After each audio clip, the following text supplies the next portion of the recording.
ರಾಜ್ಯ ಸರ್ಕಾರದ ಬಜೆಟ್ನಲ್ಲಿ ಕಲಬುರಗಿ ಜಿಲ್ಲೆಯ ಬೇಡಿಕೆಗಳನ್ನು ಈಡೇರಿಸುವಂತೆ ಕುರಿತು ಕಲ್ಯಾಣ ನಾಡು ವಿಕಾಸ ವೇದಿಕೆ ಸಂಸ್ಥಾಪಕ ಅಧ್ಯಕ್ಷ ಮುತ್ತಣ್ಣ ಎಸ್ ನಡಿಗೇರಿ ಅವರು ಮನವಿಯನ್ನು ರಾಜ್ಯ ಸರ್ಕಾರಕ್ಕೆ ಮಾಡಿಕೊಂಡಿದ್ದಾರೆ. ನಗರದ ಪತ್ರಿಕಾ ಭವನದಲ್ಲಿ ನಡೆದ ಸುದ್ದಿಗೋಷ್ಠಿಯಲ್ಲಿ ಮಾತನಾಡಿದ ಅವರು, ಈ ಬಾರಿ ರಾಜ್ಯ ಸರ್ಕಾರದ ಬಜೆಟ್ನಲ್ಲಿ ಕಲಬುರಗಿ ಜಿಲ್ಲೆಗೆ ಬೇಕಾಗಿರುವ ಆರೋಗ್ಯ ಕ್ಷೇತ್ರದಲ್ಲಿನ ಕಲಬುರಗಿಯ ನಿಮಾನ್ ಶಾಖೆ, ಇಂದಿರಾ ಗಾಂಧಿ ಮಕ್ಕಳ ಆಸ್ಪತ್ರೆ ಶಾಖೆ ಮತ್ತು ಅಖಿಲ ಭಾರತೀಯ ವಾಕ್ ಮತ್ತು ಶ್ರವಣ ಸಂಸ್ಥೆಯ ಶಾಖೆಯನ್ನು ಆರಂಭಿಸಬೇಕು.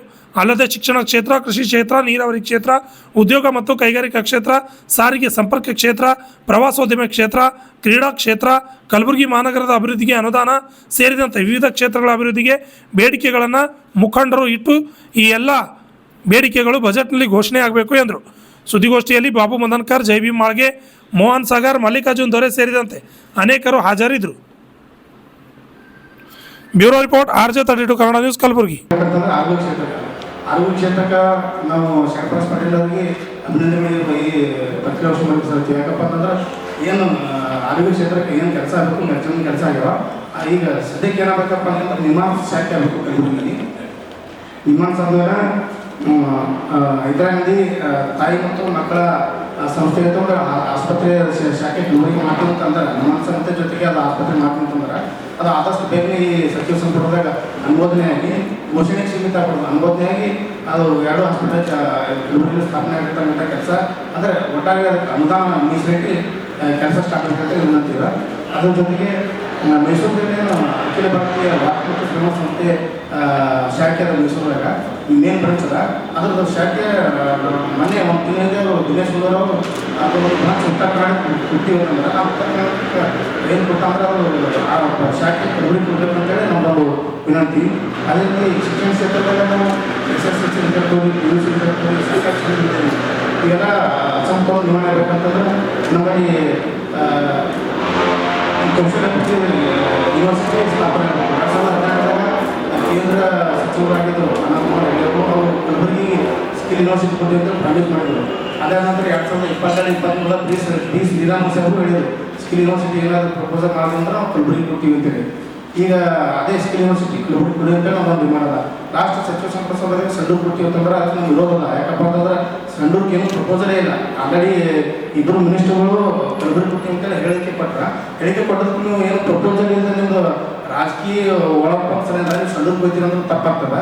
ಡಿವಿಷನ್ ಹೆಡ್ ಕ್ವಾರ್ಟರ್ಸ್ದಾಗ ಕಲಬುರಗಿ, ಅದಕ್ಕೆ ನೀವು ಕೌಶಲ್ಯಾಭಿವೃದ್ಧಿ ಏನು ಯೂನಿವರ್ಸಿಟಿ ಕೇಳ್ಕೊತೀವಿ, ಅದು ಕಲಬುರಗಿ ಮಾಡಿ ಅಂತೇಳಿ ನಮ್ಮೊಂದು ವಿನಂತಿ ಇದೆ. ಅದಾದ ನಂತರ ಕೃಷಿ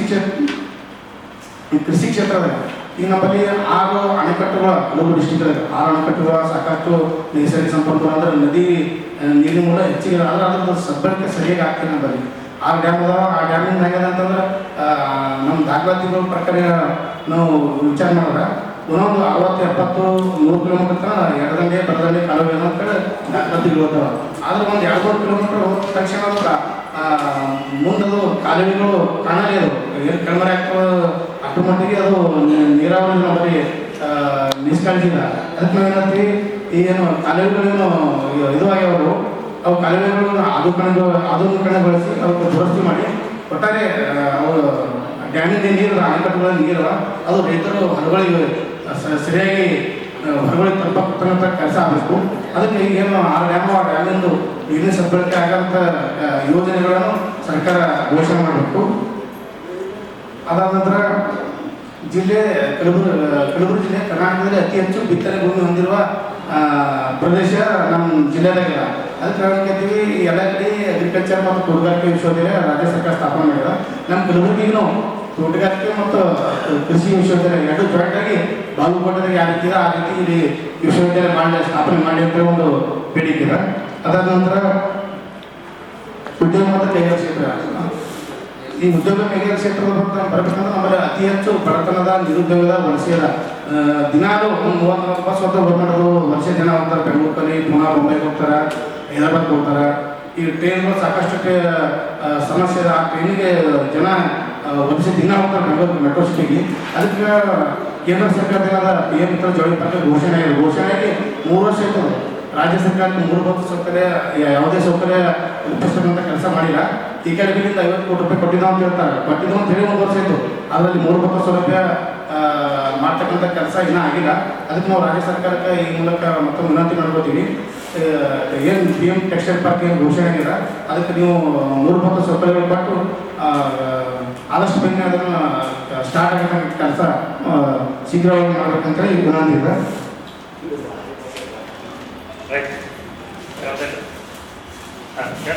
ಅದೇ ರೀತಿ IT/BT ಸಚಿವರು ನಮ್ಮ ಜಿಲ್ಲಾ ಉಸ್ತುವಾರಿ ಸಚಿವರು 100 ಎಕರೆ ಪ್ರದೇಶದಲ್ಲಿ IT/BT ಸ್ಟಾರ್ಟ್ಅಪ್ ಹಾಕಿ ಮಾಡಬೇಕಂತೇಳಿ ಅವ್ರು ಸಚಿವರಾದ್ಮೇಲೆ ನಾವು ಸಚಿವರಾದ ಒಂದು ತಿಂಗಳಾದ್ಮೇಲೆ ನಾವು ಮನೆ ಮಾಡಿದೆವು.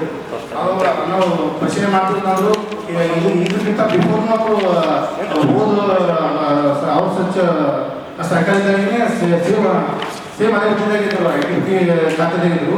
ಈ 2ನೇ ಸಲ ಅವ್ರು IT/BT ಖಾತೆದಾಗ ಈಗ ಮಂಗಳೂರು, ಹುಬ್ಬಳ್ಳಿ, ಮೈಸೂರು ಕಡೆ ಟೈರ್ ಸ್ಥಿತಿಗೆಲ್ಲ IT/BT ಸ್ಟಾರ್ಟ್ಅಪ್ ದೊಡ್ಡ ಪ್ರಮಾಣದಾಗ ಅನುಕೂಲ ಮಾಡಿಕೊಟ್ರ. ಈಗ ತವ್ರ ಜಿಲ್ಲೆಗೆ IT/BT ಕ್ಷೇತ್ರದ ಏನೂ ಅನುಕೂಲ ಆಗಿಲ್ಲ. ಅದಕ್ಕೆ ನಾವು ಸಾಹೇಬರು ವಿನಂತಿ ಮಾಡ್ಕೊತೀವಿ, ದಯವಿಟ್ಟು ಇದು IT/BT ಪಾರ್ಕಲ್ಲಿ ಸ್ಟಾರ್ಟ್ಅಪ್ ಪಾರ್ಕಲ್ಲಿ ಕಲಬುರಗಿ ಸ್ಥಾಪನೆ ಆಗಬೇಕು. ಆ ಮೂಲಕ ಉದ್ಯೋಗ ಸೃಷ್ಟಿಗೆ ತಾವು ಅನುಕೂಲ ಮಾಡ್ಕೊಬೇಕಂತ ವಿನಂತಿದೆ. ಅದೇ ರೀತಿ ಈಗ ನಂದೂರು ಇಂಡಸ್ಟ್ರಿಯಲ್ದಾಗ ಮತ್ತು ಅಲ್ಲಿ ಕಬ್ಬು ಇಂಡಸ್ಟ್ರಿಯಲ್ದಾಗ ಏನು ಲ್ಯಾಂಡ್ ಇರ್ತದೆ ಆಲ್ರೆಡಿ ಉದ್ಯೋಗದಾತರು ಕೊಟ್ಟು ಬಿಸ್ನೆಸ್ ಮ್ಯಾನ್ ಕೊಟ್ಟು ಎಲ್ಲ ಫುಲ್ ಆಗ್ಯದ.